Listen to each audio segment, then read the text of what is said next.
సదా మూషికాశ్వంబుని మందహాస్తంబుని చిన్ని తుండంబుని గుజ్జు రూపంబుని శూర్పకర్ణంబుని నాగయజ్ఞోపవీతంబుని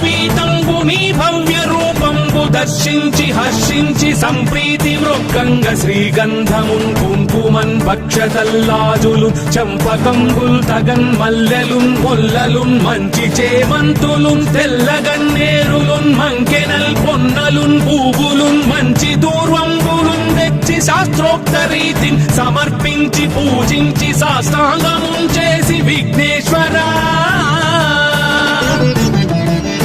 నీకు టెంకాయ పొన్నంటి పండ్లున్ మరిన్మంచి వౌనిక్షు ఖండంబులు రేగు పండ్లప్పడంబుల్ వడల్ నేయి బూరెల్ మరిన్ గోధుమప్పంబులు మండిగల్ పుల్కలున్ బూరెలున్ గారెలున్ చుక్కమౌ చెక్కెరల్